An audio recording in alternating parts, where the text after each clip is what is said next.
What's going on, everybody? Welcome back to another episode of the 1% Podcast. As always, I want to thank you guys for tuning in. Thank you guys for showing support. And thank you guys for showing love on every single episode. I have a guest with me today, a very dear friend of mine, Laura Caruso. Laura, if you'd want to Hello. introduce yourself to the people, I'll give you the floor. Yeah, thanks for having me. I don't know. I'm a relationship therapist. I'm a dating coach. I live in New York City. I travel full time and then also live in New York City, so it's a little bit of a gamble of where I am from time to time. I entered this space because I went through my own slew of relationship issues, right? I dated in New York City. I know what the scene is like. It's horrible to validate anyone out there who is dating in New York City. I think dating in a big city is just an entirely different animal in itself. Dating alone is really challenging, but then you add the layer of a big city. You think quantity makes it easier, right? There's an abundance of people and the dating pool is wider, but that's not actually true because quantity doesn't equal quality. So, what seems to be the issue with the amount of people that believe that the grass is greener, that having all of these people and being surrounded by all these people and trying to get the validation, or like dating multiple people, what is your take on, I guess, just the dating pool in general, but that specific kind of, I guess, area of dating? I think it's horrible, quite honest. And I hate to be that person who has such a pessimistic outlook on it. I think a lot of people are just dating out of convenience, right? They live nearby, they run in the same circles, they have the same interest, and nobody's actually having the deeper conversations. And I call it dating out of convenience versus dating intentionally or dating consciously. I think the wide percentage of people who are actively dating aren't actually bringing any conscious intention to what they're doing. They're just swiping, matching, going on some dates, and then hoping that it'll work, and it doesn't. Hmm. I guess the whole thing of the dating apps kind of brings in a different dynamic to it, where there's obviously a bunch of options. There's various people that you can meet. There's various um, different types of people that you can meet, and I think it's just the for some reason, I don't know. I've never really been kind of drawn to the dating apps just because of how much, not only one, dopamine are you getting, but how many people you're seeing, and not many people honestly answer on the dating apps. They just it's kind of like a various amount of, okay, I'm going to just swipe and swipe and swipe, and then like I'm not going to get nothing out of it. I just want the validation just to be, I guess, clicked on or matched with, if that makes sense. Yeah, I love that you're bringing dopamine into it. And a conversation I'm having a lot lately with people is capacity, right? If you're at capacity, you're not going to be just swiping on an app because you don't have the time. I have probably 100 unread text messages in my phone. I mean, I've dodged you, for not dodged you, but haven't answered you for months on end because that's just how I am, right? Yeah. Every second of my day is accounted for and I am in a new relationship. And so all of my time and my energy goes towards that. It goes towards my business, it goes towards my self care, my own mental health and well being. We are one person, right? We can only do so much as one human being. Yeah. So I think swiping on an app, while it's the norm because it's easy and it's convenient to just lay on the couch and swipe on apps, I think I'm seeing a lot of people also pull away from the apps and say, this doesn't feel good. It's actually taking away from me rather than pouring into me. Mm. How can one know if, obviously this could be very subjective, but how can one know if a partner that they're seeing or somebody that they're potentially interested in being in a relationship with, what would you say would be the do's or the green flags or the red flags that you would say, all right, maybe this person, we might need to take a step back, or we might need to pursue this person? Oh, communication. If someone can talk about where they're at, if someone can say, hey, I'm really interested in you, like, let's explore this connection further, green flags all around. We're going on multiple dates, right? But if someone is just kind of shooting the shit and they're saying, oh, you want to grab drinks on Friday and just leaves it at that, and it's always just the same thing over and over again, there's no real interest or change or momentum that's happening, pull back. Right? There are 8 billion people in this world. And if you're completely straight, 4 billion people, fine. It's like people, I think, date. I don't think I know. People date from this scarcity mindset. I was there. I know what it's like to feel like this one connection has to work out. And it doesn't because there's 4 billion other people out there for you to date. And especially in New York City, I mean, our population is what, like 5 million at this point? There's just so many other options out there. So if you're trying to sit around and make it work with someone who's putting half effort into it, or someone who's just kind of like going with emotions, leave. You deserve way more than that. Hmm. I think it's the communication is definitely interesting because most people now will play this Mm-hmm. hard to get kind of game, where they won't answer on purpose for like a couple hours and to play the game, I guess, for lack of a better word. And I don't think many people realize that that's like a manipulation tactic. That's a tactic used to kind of get something from the other person where I'm just gonna pull back on purpose, or I never understood the game. I guess for example, I never, for me personally, I if you're busy, you're busy, right? But I'm never gonna be, oh, I'm gonna just not intentionally not answer you for 6 hours, 7 hours, because at the end of the day, like, what is that doing? I don't think it does anything for anybody. What has been some of the biggest issues that you faced with your clients in terms of, like, is it management on your end within your energy, or is it an overflow of clients? Like, what has been some of the issues that you faced? I think it's a little bit of both. I split therapy, relationship therapy specifically, into two halves. The first half is unlearning, and then the second half is replacing everything that we've unlearned. Like you said, the game, right? The manipulation tactics, playing hard to get. One of my best friends in childhood for literally 10 years, I'll never forget this. I'm not going to say her name because I don't want to call her out. um, she told me, you have to play hard to get. They're not going to like you if you don't play hard to get. And it worked. I definitely watched it play out in real time.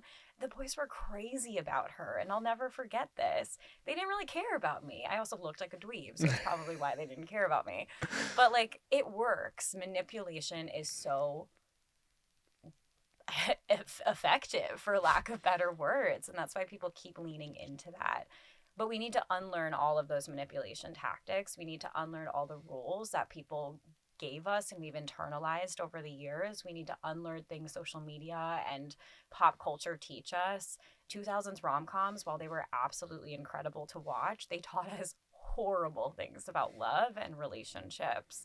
And it's really hard to unlearn that because it's so deeply embedded that we actually oftentimes don't realize that we're operating out of those subconsciously. Hmm. So then we have to replace them, right? And I find that when people aren't in therapy, when they start to unlearn a lot of this, because now we're talking about unlearning, we're talking about mental health journeys and all of this good stuff with pop psychology. What's happening if you're not working with a mental health professional, you're not working with a coach who's really qualified and trained. I'm going to put emphasis on that, as a coach. There are a lot of people out there who call themselves coaches and just show up in the space, and they're actually repeating and re-traumatizing a lot of the information that we've internalized that isn't helpful. But working with someone who's really qualified to help you replace these patterns is going to be your best bet, because we tend to replace these patterns with things like high functioning anxiety and all of this covert behavior that we actually don't realize is, like you said, manipulative. I think unlearning the destructive habits are the hardest part, Yeah. right? Because we're learning everything from childhood, from observing our parents' relationship, and obviously, if there was abuse, or there was that manipulation, or there was cheating, there's all of these things now. 0 through 7 years old, that's the most pivotal time, Yeah. and we're observing that, we're absorbing that, and now, well, what happens in our future relationships, in the adult relationships, is now, well, now we're mirroring that, Yeah. or now it's a semi version of what we observed or what we witnessed. And I think that people who are opposed to therapy, I think that it'll, at least for me, therapy gave me, it's kind of like a vehicle that you're able to take a step back, right, from yourself. You're kind of just looking at yourself in like an omniscient point of view, or bird's eye point of view. Yeah. How am I operating from a day to day, and noticing those patterns, working on those patterns, but more or less just identifying, well, where did that come from? I think is a big thing in therapy. Snaps to that. You're working with a great therapist. So, for anyone listening, if you're not having that experience in therapy, please find a new therapist for the love of God. That's what therapy is supposed to be. You're supposed to be able to look at yourself objectively. I talk about therapy as well as like different stages. There's an aha therapist. That's like your kind of entryway into therapy. They're going to validate you, they're going to make you feel all warm and fuzzy. And then you're going to come to me and I'm going to beat you up. And I'm very transparent about that from the beginning. I say that at consult. I have clients all the time ask me, do you give homework? And I'm like, no. I'm never going to give you homework because I'm going to beat you up in session and make you think about things that you've never thought about. I'm going to make it you look at yourself objectively. Your homework is to learn how to take care of yourself, right? Your homework is to learn how to lean into your mental health, ride the waves, and take care of yourself. And I love that you brought up 0 to 7 because that's when the core beliefs are formed, right? That I'm not good enough. I have to be perfect. Something's wrong with me. I don't belong. We operate subconsciously out of all of those core beliefs. In therapy, I always ask clients, why are you doing that? And then I keep pressing, why, why, why? And then eventually we get to that core belief. And suddenly it's like, oh my God, I don't think I'm good enough. Oh my God, I don't belong. Right? I have a client who I've worked with for almost 3 years now. And last night, we uncovered a core belief that was at the root of all of her issues that we hadn't uncovered in those 3 years because we have these mental blocks that prevent us from seeing them. And if you're just with this therapist, you're going to live in those mental blocks because your subconscious is never going to let you through. Why do you think people are so addicted to that pattern? Addicted to the cycles, the Yeah. self-destructive cycles. It's easy, right? So even though the self-destruction doesn't feel good and it hurts and we can actively see it ruining our lives, it's hard to change. It's hard to do something different. A lot of times we don't even know where to start and we just kind of get stuck and then we give up. But we also get exhausted when things don't work out the way that we want to, or when we feel a new emotion that's something we don't feel, right? The pattern, my abusive relationship, for example, in the past, I stayed in that abusive relationship. I knew it was horrible. I knew I didn't deserve that. I knew I deserved more. But making a change felt scarier Mm. than the abuse. At least the abuse was predictive, right?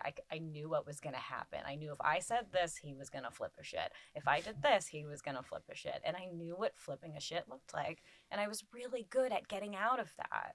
But I wasn't really good at leaving a relationship. I wasn't really good at feeling the absolute despair that you feel after a breakup. I wasn't good at picking myself back up off of the floor. So I just stayed in the abuse. Why weren't you able to leave? I didn't have relationship models, right? I actually didn't know that the relationship was abusive until after the breakup. I don't even know when I realized this. So much of that period of my life during the relationship and immediately after is just blacked out because my subconscious won't allow me to feel it or think about it. But I know for a fact that I didn't know it was abusive until I was out of the relationship. But I stayed in it because I thought that was the norm. I grew up in a really chaotic household where people were screaming at each other. I pulled my mom off of my brother. Like I've been in those experiences that my abusive relationship was mimicking. And so I just thought that's what it was, right? That's what relationships were. Boy, was I wrong. Interesting. Somebody going through an abusive relationship and they want to get out and they're feeling that they just like don't want to be there anymore. Yep. What would you say to them? Call someone, anyone, one person who will listen. Find a stranger on the street and tell them I'm stuck in an abusive relationship. Have someone who can help you. Because what happens in abuse is oftentimes the abusive partner will pull you out of everyone in your life. He kept tried to come between me and my family, and I didn't have great relationships with my family at the time, so it wasn't that hard to do. But I couldn't trust my family. I couldn't talk to them. He pulled me away from my friends. My friends all turned on me, and then I, in return, turned on my friends because I felt like I wasn't supported. Tell one person who you think is going to be there and say, I think I'm in an abusive relationship and I don't know how to get out. And let them help you figure it out because your job is going to be to figure out how to work through the emotions and protect yourself. They can do the research, they can Google search, they can call, they can find you a place to stay, they can take care of all of that. You just have to make sure that you're okay. And then obviously thank them afterwards because they deserve a heck of a lot of thanks for that. What's Laura's earliest recollection of toxic relationships? Oh my God. I talked about like my abusive relationship completely blurred out. A lot of my childhood, I don't remember. I actually ask people, it's kind of like an internal game for me now. I have a good relationship with my parents now. So a lot of that has been healed, but there's still a lot of my childhood that I don't remember. And my brother and I grew up in the same household, and my brother had an entirely different experience. I think my brother learned to protect himself by just shutting himself in his room. I didn't have that luxury, I guess, because I was constantly dragged into it. Um, it was easily my parents. I mean, it was just constant fighting in my household, and everyone hated each other. And there were so many times I remember being like pulled down to the basement, and I there's this one really vivid memory. I guess this is probably, it's not the earliest, but it's the one that comes up right now. Being sat on the washing machine and saying, you know, if dad and I get a divorce, who are you going to go live with? And I was like 7. Mm. I don't even know what divorce is at 7 years old. Like, I shouldn't know what divorce is. I should just know that I have to go to school and I have to get good grades, and then I go to soccer practice, and then I come home and I eat dinner, and then I go to bed, right? Like, those are the responsibilities of a 7 year old. It's not a 7 year old's responsibility to decide which parent she's going to live with if they get divorced. Hmm. So now I want to shift the focus. Obviously, in the beginning, we talked to more of the public, but I want to shift the focus now towards Laura herself. What were seeing all that, right, at that age, at 7 years old. Obviously, growing up, there's going to be some baggage that is brought with that. Some is putting it lightly, but yes. What was the aha moment for you where obviously you are now a relationship coach, you studied psychology at a prestigious university at NYU. What was the aha moment, like, I want to change lives around me because maybe this is what I felt? Or what was that moment for you where you unlearned everything and you started to create better space for yourself and better relationships? I don't think you can ever really unlearn everything. It's a work in progress, and I'm sure we'll get into it because you and I talked about this before recording, just starting a new relationship and how exhausting it is. I think entering a healthy relationship after a really toxic past is actually harder than the toxic relationship because, like I said, the toxicity is predictable. You know it's going to happen, but you can't predict when someone says, I love you, and you're going to be like, oh my God, that was horrible. I never want to hear that again. Right? It's scary to put yourself out there and be vulnerable. But in terms of wanting to do this work, I actually entered this field and I entered my clinical work thinking I was going to be a therapist for moms who are going through like perinatal, postpartum uh, depression and things like that. And I was obviously super naive because I was in an abusive relationship. Like, obviously, I was going to get into relationship work, right? Anxiety therapists become anxiety therapists, addiction therapists become addiction therapists for a reason. I was destined to be a relationship therapist, and I was fortunate enough to go into this grad program knowing exactly what I wanted out of my career, exactly what I wanted out of life, and I I asked for what I wanted. I sought out my clinical placement and I started working at this group practice, and I had full range over anything I wanted to do. I had free range over who I wanted to see on my caseload, the different groups that I wanted to run, and I started a relational trauma group probably 6 months into my first clinical placement. And the one-to-one clinical work, while it was super rewarding and amazing, it, it didn't really like activate me. I wasn't feeling anything in response to my clients because I'm really good at compartmentalizing and pretending. Like, I think speaking on a podcast, a typical person would be freaking out inside. My heart rate's probably like 50 right now. I'm just chilling because I'm so disconnected. Um, when I did the relational trauma group, this was specifically for survivors of abuse, specifically for women. They were saying things that I say in my head every day. They were saying things that happened to me in my abusive relationship. And suddenly I'm like grabbing the ice pack. I'm doing the deep breaths. Like, I'm pulling every tool that I know from my toolbox to try to get me through these hour-long sessions. And we all cry. It's still a group that I have today. My session fees have tripled, and I'm still running this low fee group because it's just my why in this profession. Hmm. What were some of the things that you said that some of them were getting emotional? What exactly were you guys getting emotional about? I think just being in a space where you could really feel understood. I think unless you go through abuse, you don't actually understand it. And I think an abusive relationship with a partner is different from an abusive or a toxic relationship with a parent.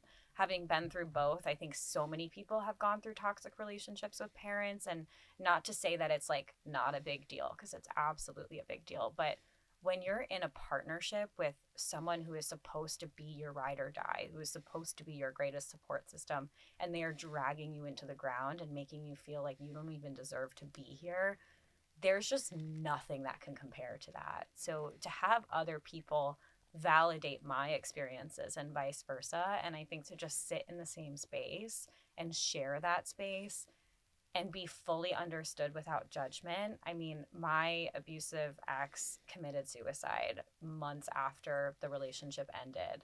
And I remember the first emotion that I felt was relief, and I felt happy. Hmm. And that's like not a typical emotion that you would feel in response to hearing that someone just ended their life. And obviously then I went through grief and that whole wave of expected emotions after someone dies. But to sit in a space where I could express, I was relieved, and have people understand what that meant and not judge me for that. I mean, the emotion just poured out of all of us, and it's such a meaningful space. I think we're on like the fourth season, I guess, of this group. And some people from the first group are still in it. Like we're just not leaving. Yeah. This is our space. I definitely been in a fair share. Well, not a fair share, but I've definitely been in a toxic relationship before, and it's, I guess the way to describe it is like, I like caffeine. When I wake up in the morning, sometimes I get a headache because I need caffeine. Mm-hmm. And to be able to, you need to be able to feed that addiction, and it's like, okay, I wake up in the morning, I need coffee instantly. Yep. And I need to continue to keep feeding myself this dopamine, or this rush, in order to kind of feel fulfilled in my being, or kind of regulating my nervous system. And I think that it is incredibly addicting to stay in a toxic relationship, because that's where your baseline of dopamine ends up going. Your neural system, that's where the baseline is. So when you wake up in the morning, you need the coffee. When you want to get out of the relationship, you end up staying, because that's where your baseline is. That's where your comfort is. Yep. And you never really realize it, like you said, until you're out of it. Like that was an incredibly bad experience for me. It was one of those things where, you know, you should have left, but you didn't, because of numerous amounts of things. Could have been whatever it may be. And I'm just able to like empathize with people that have been in toxic relationships, because it is incredibly hard to eventually, or want to, or don't know how to leave, because they're so addicted, and they want to leave, but they can't, because they don't know how to, or all of these things. um and it's one of those things that they never really like teach in school. You kind of just have to go through it to be able to understand, Yep. or learn. And some people really don't want to go to therapy as well. Yeah, I mean, it's nice to see that the wave of mental health is trending upwards, right? People are much more receptive and open to therapy. But like you said, I mean, imagine if we learned from a really young age that people can't tell you things like shut the fuck up, or people can't tell you things like leave me alone, I want nothing to do with you, right? I mean, there were just so many behaviors in that relationship that I thought were normal, and it's not. You can't know what you don't know. And so if I didn't grow up with healthy, secure relationship models, how could I possibly know that how I was being treated wasn't the norm? In terms of, obviously, there was a period where you didn't feel like yourself on social media. We were trying to shoot the podcast, and you were not feeling like your best self. What is that, as a therapist, you are dealing with a lot of people, Yep. and you're dealing with a lot of emotions, you're dealing with a lot of ideologies, and it could be a lot on you. What have you experienced in terms of that time period that you kind of took away, and took away for yourself? Oh my gosh. I mean, that was one of the hardest things to really step back. I stepped back from Instagram. I had to cancel this. Like, I really pulled back, and I've never done that before. I'm one of those people who just pushes through, and I could grind and put my head down, and I know it'll all be okay. The light's at the end of the tunnel. But in this situation, my body just came to a full stop. I started experiencing this like chronic fatigue, and I would wake up in the morning after 12 hours of sleep and feel like I didn't sleep an hour. Um, my thoughts were just overwhelmingly depressive for 2 weeks out of the month. And as I was talking to my therapist about this, she was starting to track the timelines and say, it seems like this is happening the same 2 weeks of every month. Do you think it could be connected to your period? Mm. And I was like, that would make sense, right? I'm cycling every 28 days. It's the same weeks. And so we started looking into that. And ultimately, I was diagnosed with PMDD. And what PMDD is, it's premenstrual dysphoric disorder. And essentially, if you Google it, it's going to say it's heightened PMS. It is not PMS. I had passive suicidality. My business was thriving. My income doubled. I was in a new relationship that is so consistent with my ideal partner. I moved back to the city. I'm fully independent. I just traveled for 4 months. Like everything in my life was going exactly as I envisioned it, exactly as I was trying to manifest for the past few months. And then I was waking up in the morning and I'm like, I don't care if I'm here today. I don't care if I wake up tomorrow. And I've never felt that way. And that was really scary to me as someone who has an ex who committed suicide, and I have a friend who committed suicide. I don't take that lightly. And so as a therapist, I think I felt a bit more comfortable in it because I know the difference between active and passive suicidality. And it was very much passive. I never had any active thoughts, and I was telling the people around me who I loved. So I always felt supported, but there was something wrong, right? Like that's not normal. And so for me to have to completely pull away from my daily life, pull away from my business, and then also simultaneously let people in for probably the first time in my entire life, it was a whole new experience. There were so many days where I was just like, I don't know if I can keep doing this. Hmm. So it seems as if everything that you kind of wanted was just right there Yeah. in your fingertips, and then all of a sudden this happens. Yeah. Hmm. I guess since at that point, right, you had it. What was it like to re-enter everything after going through all of that? As you just before the podcast, you told me that you've been kind of re-entering things. You just started going back to the gym. Like, what has it been like re-entering everything? Have you felt refreshed? Have you felt? Oh my God, tenfold. I feel refreshed. I feel empowered. I started working with a nutritionist who specializes in PMDD. There was one morning I was guest lecturing at NYU, my alma mater, and I want to teach at NYU. Full disclosure, NYU, if you're listening, I'm coming to teach for you when my license clears. Um, I was guest lecturing, and this was such an incredible opportunity. And I was so excited for months leading up to this. And then the morning came, and I woke up and I had that existential dread. And I was so mad. I don't know if you've ever seen the movie Inside Out with all the little emotions A running little bit, around. yeah. It felt like joy took the day off. Like it was non existent. And what happens with PMDD is throughout your cycle, your estrogen will drop. And when your estrogen drops, if you have PMDD, your serotonin just depletes. There's nothing left. You're completely empty. And so to feel like I have none of the happiness chemical inside of me, I mean, that was such a life altering experience, and it shifted my perspective entirely. That when I woke up that morning, I said, you know what, I'm going to take a little sliver of control back, and I'm going to listen to a podcast about PMDD today just so I can learn more. Right. And there was a nutritionist who specializes in PMDD on the podcast, and her name is Mandy Rother. She's incredible. I'm still working with her. I have a session with her in 2 weeks. Um, we looked at labs that I had done in June because I wasn't feeling great in June. I was waking up, I was lightheaded. I actually had suspicions that maybe I'm diabetic. My father's diabetic. My whole paternal side is diabetic. So it just made sense. I got a glucose meter. I was testing my blood sugar 3 times a day. Like I was doing the damn thing and convinced I had diabetes. And all my labs came back normal. And so, what Mandy did when I started working with Mandy, this was last month, Mandy took those labs and looked at them from a more holistic sense and said, yes, all of your levels are within normal limits. But when you take this, and this, that's not normal. And we were able to adjust it and she would say, these are 3 paths that I'm seeing. Let's try one of them. And she put me on an antihistamine for 2 weeks out of the month when I had my heightened PMDD symptoms, because she said your body seems like it's just fighting against each other. And so if this doesn't work, okay, that tells us we're going to go a different direction. But if this works, that means we're closer to root cause and we know how to address your symptoms.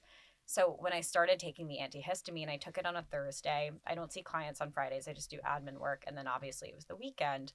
By Sunday, I texted my friends and said, listen, I know I just started taking it and I know I haven't been working, so it's not like normal day to day life, but I woke up and I didn't want to die. Yeah. I woke up and I had energy.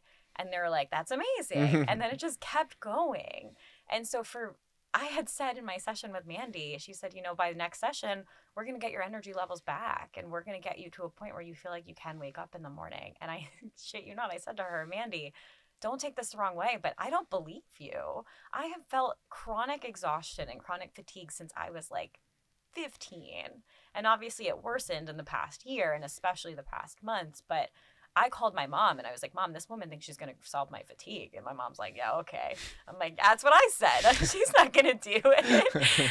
And she did, literally taking an antihistamine and like switching to a smoothie in the morning and having a balanced breakfast. I mean, completely changed my body. I went back to the gym last week or a few days ago for the first time in 2 months. When I checked in at the desk, I said, when was the last time I signed it? And they said September 7th. And I said, that is insane. It was November 7th to the day. 2 months later, I went back. And I mean, you know how much I love the gym, right? Yeah. That's my happy place.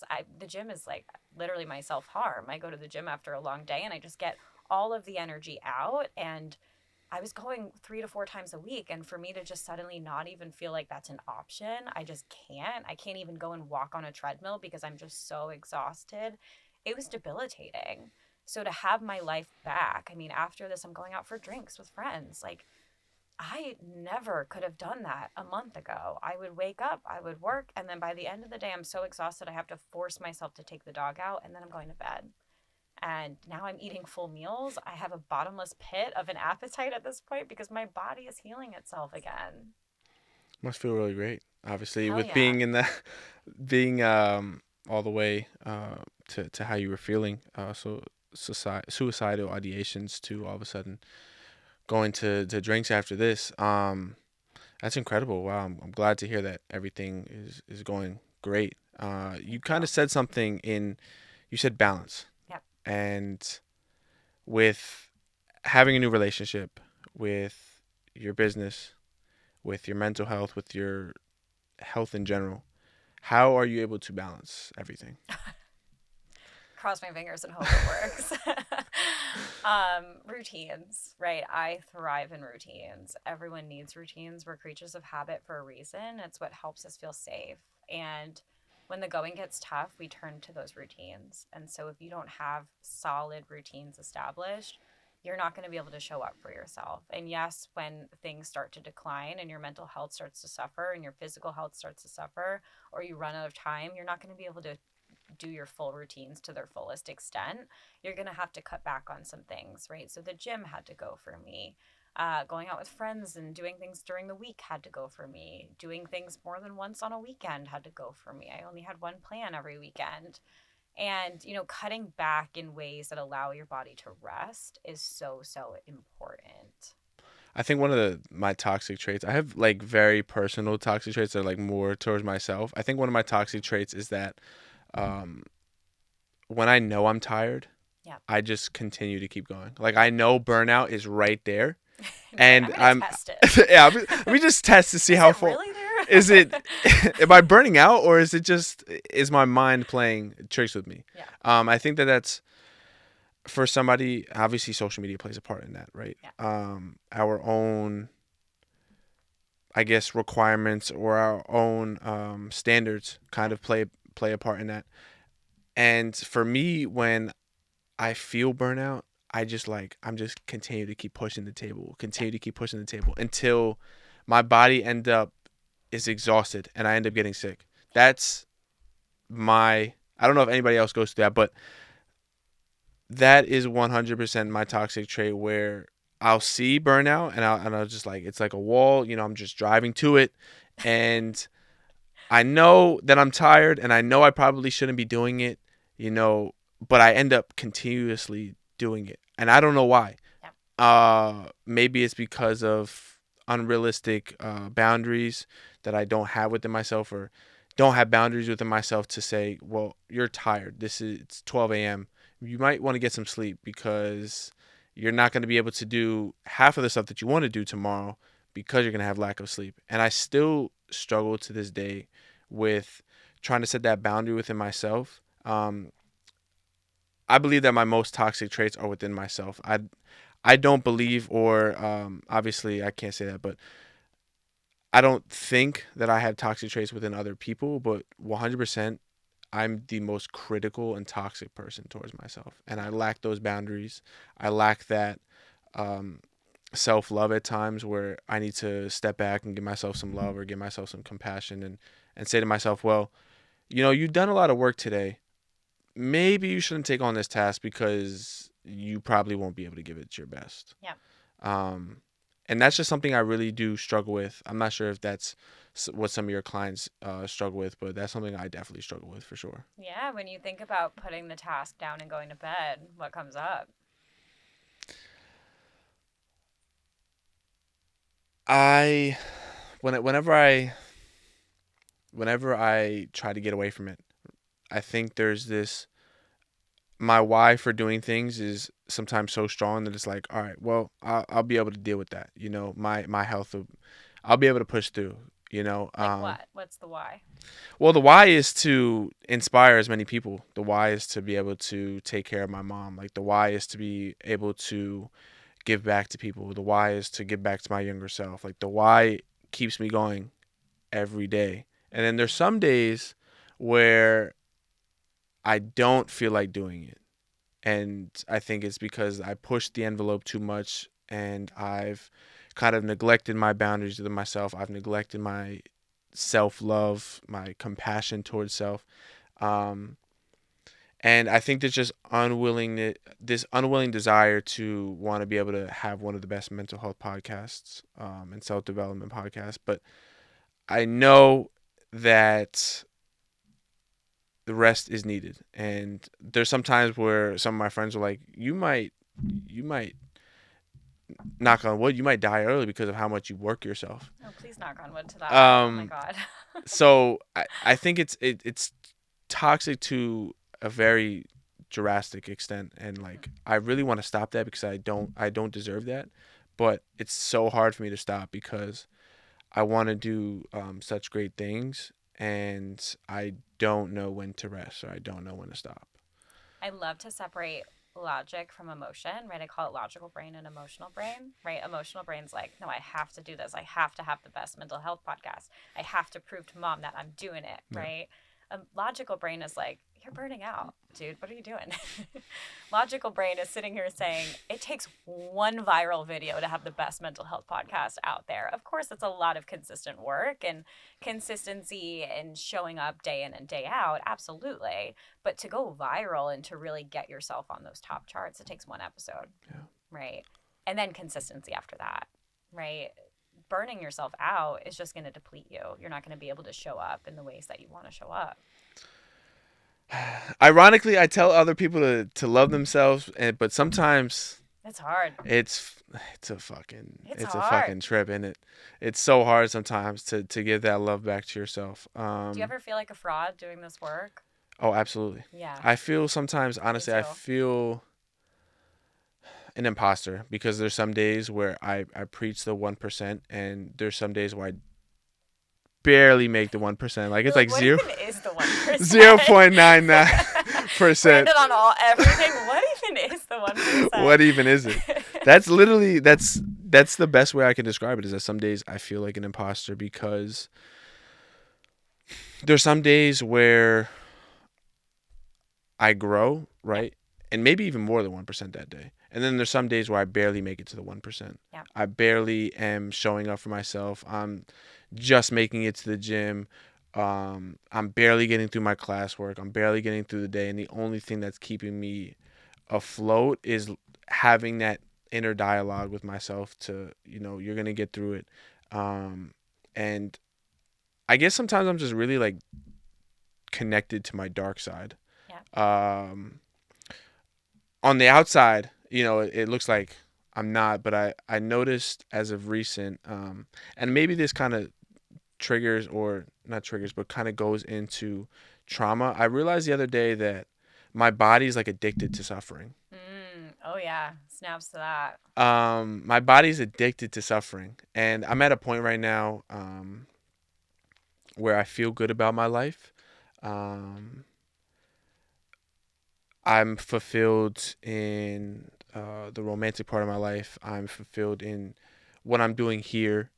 Um, about myself, there obviously there's bad and the good days, but I noticed that when there is no suffering, my body is kind of like, well, we're used to going to the gym because we use that as to get over a toxic relationship or a bad part in our life, or we use this because all of these things, um, and like the suffering was just like a way for me to go the extra mile. Yep. And my body, when it's not in that, it's like a frantic mode. My mind is kind of scattered. Yep. So I'm constantly looking for the suffering, and I don't want to self-sabotage any of the things that I currently have. So trying to look for it, but also trying to like kind of calm myself down has been an incredibly hard thing to do. Because it's the release. You're looking to release the endorphins, and that's the way that you've learned how. Right? I see it all the time with couples, and I'm saying this as if like that's you. I do the same fucking thing. I can't say I'm a fraud, right? I'm a fraud.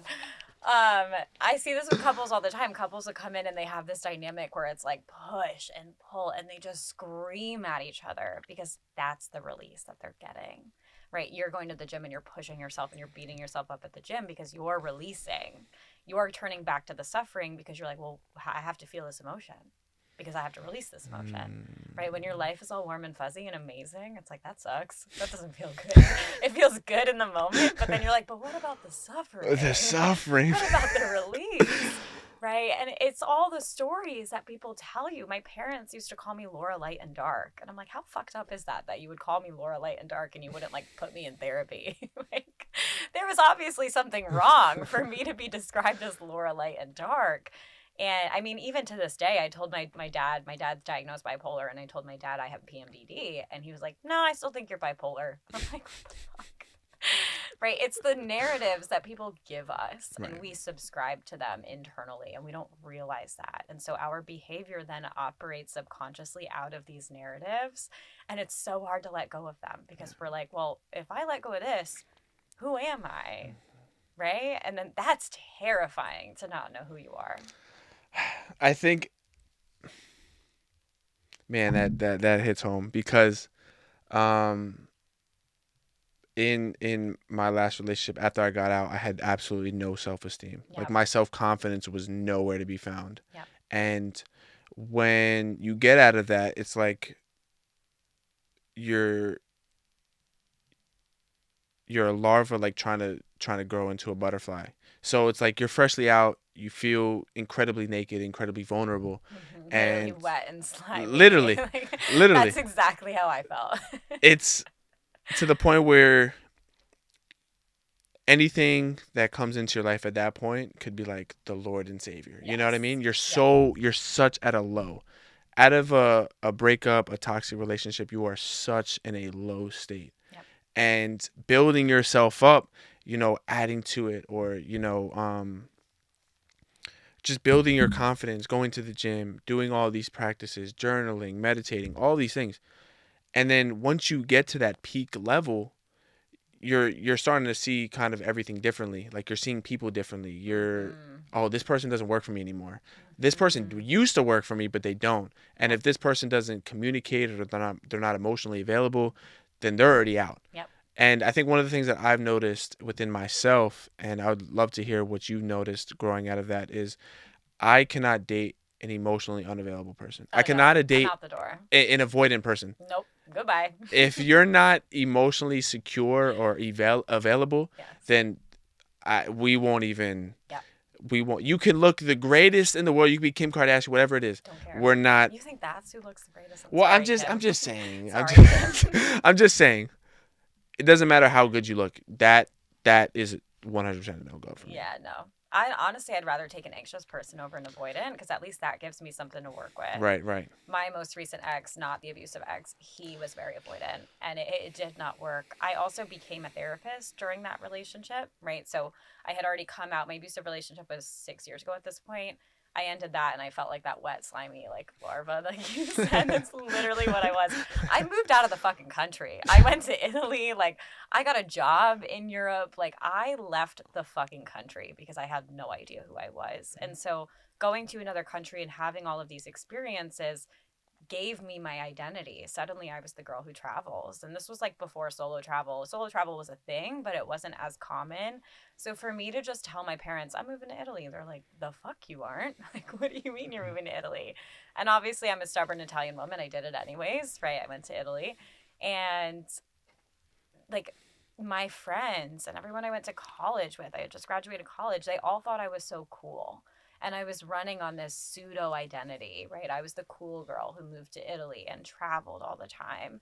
That wasn't actually who I was. I had no idea who I was. And I was so dissociated that I just couldn't feel fear. So I was just doing the damn thing, right? Now it's a huge part of my identity. It's why I still travel all the time. I just spent 4 months in South America after my last breakup. My friends call that pattern out real quick, that I tend to end a relationship and then leave the country. But it really works for me, right? It allows me to reconnect with the parts of myself that I love most when I feel like I have nothing. Because even though in that last relationship, I became a therapist, I started doing the work, I really dove into my own mental health journey and I started to heal. His avoidant ass was no longer appealing to me. I was like, all right, I'm over this. I grieved the end of the relationship long before it ended. I stayed in a year later than I should have because I was living a really comfortable life. He was working 24/7. He was never even home. It was like I had the apartment to myself. And I was finishing my master's degree in mental health counseling. So I was busy too. And I was just staying in the relationship because my life was easy. And it's not a reason to stay in a relationship, but if it works for you, it works for you. I'm not going to sit here and shame you because I did it. But when I ended that relationship, I needed identity. So I had already done the work. I no longer wanted to be with an avoidant partner and I left. But because the relationship just ended, like you said, I had that loss, that feeling of identity loss because we attach our identities to our partner, we attach our identities to our relationship. And now all of a sudden, I don't have that. So I did the damn thing and I left the country again and I went to South America for 4 months and I experienced people in a way that I never had before. I was seeing the avoidant tendencies. I was seeing the anxious tendencies. I was seeing the trauma responses play out in real time. And I changed. I was no longer interested in the people who weren't willingly participating in the relationship dynamic. When I moved back to the city and I started actively dating, I was seeing this guy for a while and a lot of shit went down and someone in his family got sick and he got really avoidant. And I finally said at some point, like, hey, I'm going to need more from you. I understand a lot is going on and I want to support you, but I don't know how to support you if you don't let me in. And I gave it the one time. I had the conversation. It went really well. 2 weeks later, nothing had changed. And I left, right? Because suddenly that wasn't appealing to me anymore. Like you said, it could be the hottest person in the world, but if you're not showing up for me emotionally, what are you doing for me physically? Nothing. You're just a pretty picture to look at. I could pull up a fucking TV if I want to. Oh man, I think mm, that's I think to me the most attractive thing that you could do is be vulnerable. I think the vulnerability is like so incredibly attractive. Just showing up as your authentic self, not fearing of what I would think is not even in your mind. Yeah. And just showing up as that person. Like if you're a loving person, you're gonna show up as that loving person. If you want to actively communicate or you want to tell me about your emotions or all these things, like I think that's incredibly attractive. And I think that in a society that obviously hip hop and all the things kind of plays a role into it, there's a lot of stigmas and all those things. But I think the most incredibly attractive thing is that showing up emotionally available, allowing yourself to be vulnerable, be a human being, and kind of get rid of those stigmas or get rid of this persona that you want to let go of. And I think that those are the two most incredibly attractive things. I agree. And I think more people are starting to realize that. And I think people want better and more for themselves. And so we're releasing a lot of those patterns that just weren't it. Yeah. So a therapist goes to therapy. A therapist should go to therapy. Not all therapists do go to therapy, but a therapist should go to Do you go therapy. to therapy? Absolutely. Kate, love you, girlfriends. You're my best. What is that like? Do you like psychoanalyze yourself or like what? So a therapist helps other people, and a therapist knows about all these things. But Yeah, what's a therapist's mind it's in brutal. trying to treat herself, or is it like damn, you really do that, or like all these things? Like what goes on when a therapist goes to therapy? It's rough out there, I'll say. This is my experience at least. I don't know what other therapists' therapy experiences are like, but like I'm always trying to outsmart my therapist. Kate, I'm so sorry. I love you. I'm always trying to outsmart my therapist because I know where she's going. And Kate is such a role model for me. I love her so much. She's such a role model for me as a clinician and both just as a human being. And the one thing that I really love about Kate is Kate self discloses and shares about her family and shares about her life. And obviously, like the session is about me, right? It's not about her. But the self disclosure is to an extent that feels so mutual, and it's a relationship, and it gives me an understanding of myself. It gives me an understanding of what sound relationship models look like. And it doesn't mean that Kate's family's perfection. It just means that Kate owns her shit and says, I'm sorry I blew up, right? And that's what you want in a relationship. And so I'm always trying to be like 2 steps ahead of Kate and trying to figure out what it is that she's going to ask me and the path that she's going to steer me down. But she's just so brilliant that she throws a question out of left field. And I'm like, I hate that. We are an advocate for this on therapy. What is the best thing that you've learned in therapy? Oh my God. The best thing that I've Because learned some in people don't therapy. believe it, some people don't. Some people like, it's a waste of money. I think it's like, to me, how I describe it to them, it's like finding the right relationship. Once you connect, you connect. Absolutely. I literally tell people at consult that it's like dating. Yeah, If you don't connect with someone, you're not going to tell them your deepest, darkest secrets. So why are you going to pay them $150 to do that? yeah, Right? I think the best thing I ever learned in therapy was that I had a choice, right? I didn't just have to keep going with emotions. I didn't have to live out these patterns and say, why is all of this happening to me? mm, Right? I learned that I'm attracting these patterns, I'm attracting these people. I'm staying stuck in these patterns because I'm choosing to.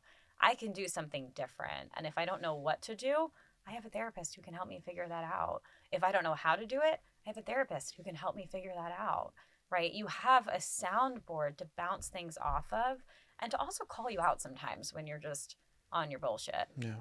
I think that that's the greatest thing is people, they want to have the therapist like fix them, but it's never No, going to do that. They'll guide you, and they'll aid you along the way, and they'll give you the advice and they'll give you the support. But it's at the end of the day, it's always you. mm-hmm.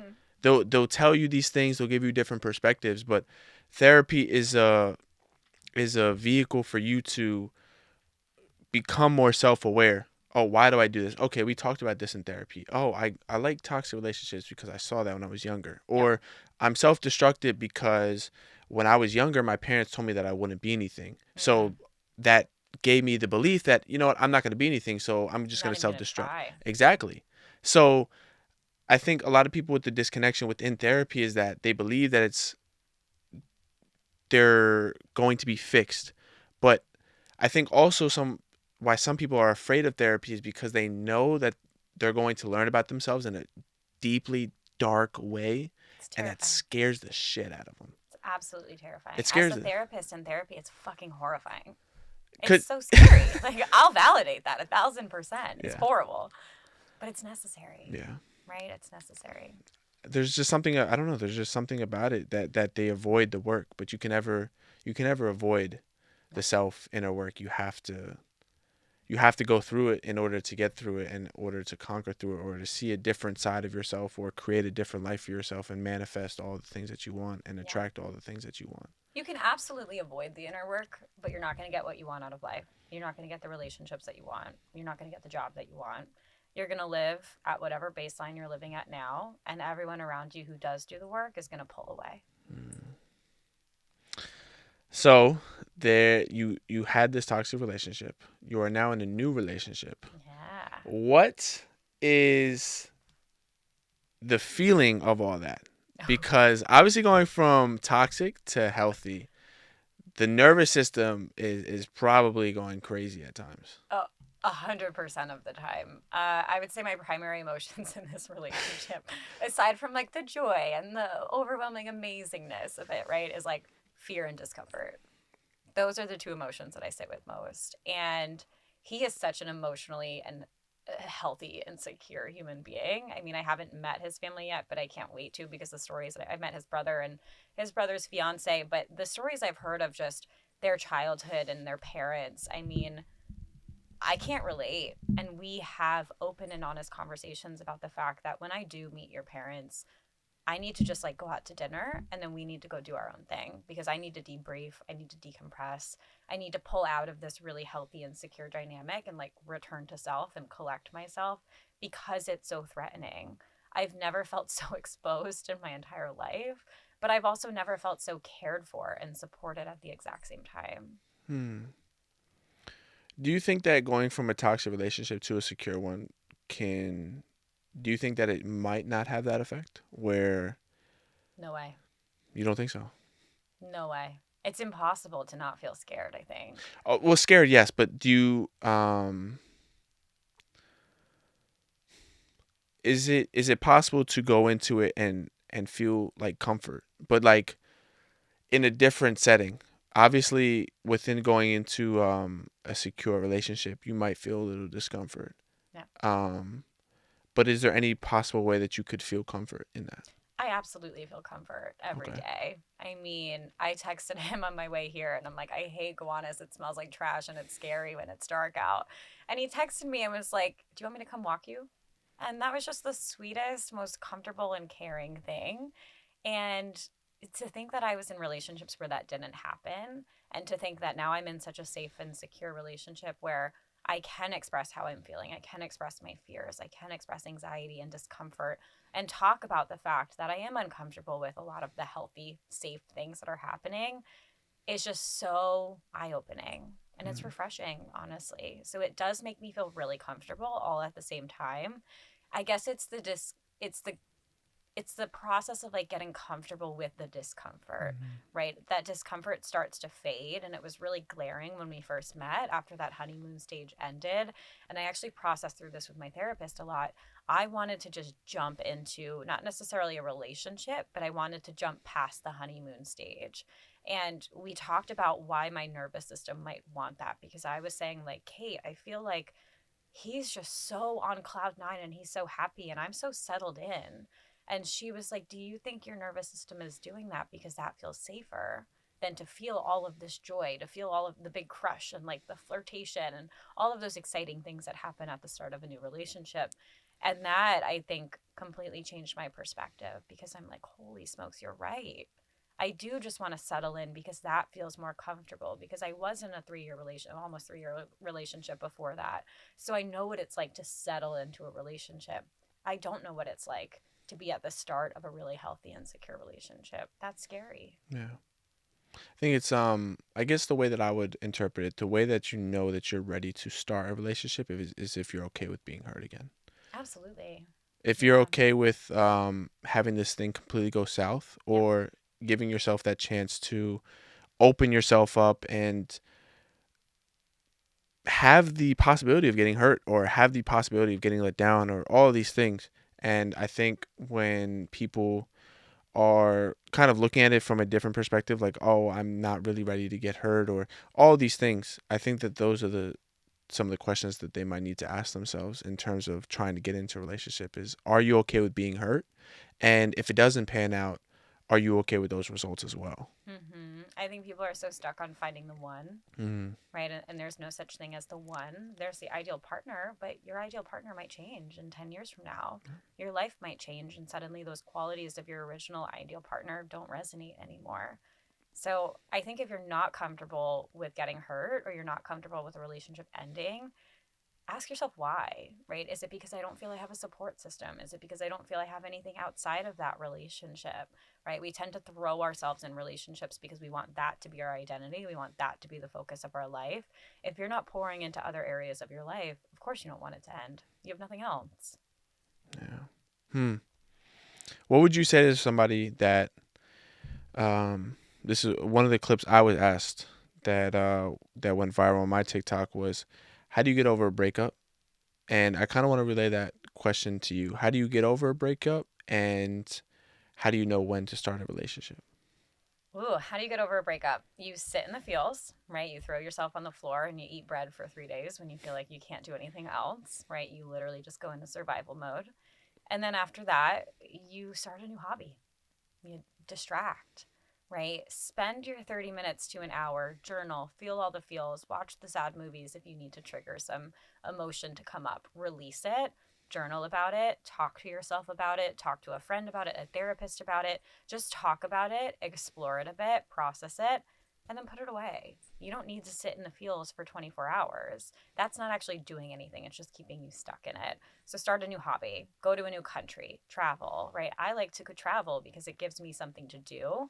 And I love when I travel, I like to rent a car and drive. I spent hours driving through Patagonia, not even hours, weeks driving through Patagonia, and just like screaming and sobbing and listening to music and letting the feels come up, and then celebrating and calling my mom and saying I'm having the time of my life. And it was such a good mix of allowing myself to feel the feels and then allowing myself to distract and have new experiences that give me something to live for, right? I always tell clients, if you were thinking of like painting or starting ceramics, now's a great time to do it. If you're going through a breakup, go to the gym, right? How many people start going to the gym after a really unhealthy breakup? Most of, if not half of the gym is either emotionally unstable or We're all emotionally and mentally unstable. Let's just walk that one back. 100% of us are fucked up. yeah. But the toxic relationship to the gym pipeline is so real. It's Oh my insane. God. And it's only getting worse. It's only getting worse. It's only getting worse. But I have to say, like, that's a healthy outlet. Oh, for sure. Let's For do sure. that. Don't Yeah. do drugs. Just go to the gym. You're going to get exactly the same kind of pump. Seriously. For Do the pre-workout. listen, don't do pre-workout. I'm a pre-workout addict. Okay, I'm trying to stop. No, but I definitely am an advocate for the gym. My first encounter with the gym was after a breakup. Yep. And at first I was like, all right, well, I'm just gonna go to the gym, maybe pick up a new hobby, maybe it'll make me feel better. And over time, after I was getting over the breakup, I realized like I really actually like this. Yeah. Instead of, I'm not trying to get revenge anymore. Yeah. I'm just trying to fully develop myself. Yeah. And as of recent, I've noticed that growing up I had anger issues, and I was never able to like exude all of those anger issues. And the gym allowed me to, if I want to throw on 225 and just like throw that up for 5 to 6 Done. and then re-rack it as hard as I fucking can, that's what I'm going to do. And like that is my escape from, not my escape, but it's also like when I'm in there, I feel like my most authentic self. Like I feel like the most charismatic version of Avi. Like I feel the best version of Avi when I'm ever in the gym. Yeah. Because I'll put my hood up, put my headphones on, and I feel like this like anime villain. Like I'm just going to war. Yeah. It's you against the world. Yeah, and the gym is 100% one of the best things Yeah. I would recommend for anybody to get you through a breakup and to get over a breakup for sure. Hell yeah. You're going to laugh. When I went back to the gym on Tuesday for the first time in 2 months, I squat 50 pounds. And I'm like, I probably could put more on this that I don't even want. I don't even want to. I still couldn't walk for 24 hours. I'm like, Wow. 50 pounds. That's so sad. I'm such a weak girly now. No, but your question about, when are you ready to start a relationship? Yeah. I think there's no right or wrong answer to that. I think when I entered into this relationship before it was official with Adam, my current partner, like I wasn't ready. I would still say I'm still not ready. There's no perfect time. If your past relationship is coming up so much that it feels impossible to actually set it aside and quiet it, that's probably not the time. If you're still really emotional and you're still crying a lot about that past relationship, or you're still really angry about that past relationship, that's probably not the time. But you're not going to enter in a new relationship and say, oh, I'm just never going to think about my ex, because that's unrealistic, right? The brain loves to compare, it loves to make sense of things. So there's no right or wrong answer. But if you feel like your past is coming up and it's getting in the way of your present, maybe it's not the time. My last question for you, because we've been running on an hour and 4 minutes, and this is going to be a No pleasure. way. An hour and 4 minutes is going to be a pleasure to edit. Oh, I'm excited. What is one thing that you want to become 1% better in? Oh my God. I want to be better at setting boundaries for myself to slow down. I think I've gotten really good at that when it's just me and I don't have distractions like work and relationships and things like that. When I was traveling in South America, it was so easy for me to slow down because it was just me. And since I've come back to the city and I have all my closest friends here and I'm now in a new relationship, it's impossible sometimes for me to slow down. I just want to go and go because I'm so excited to see everyone. And I think reminding myself that that's not my baseline, that's not how my nervous system functions, and setting those boundaries for myself is something I want to work on. It's beautiful. Something I probably need to do as well. I think we all do. Slow down, Avi, damn it. Slow down. Laura, it's been a pleasure. Thank you Thanks for having me. for coming on.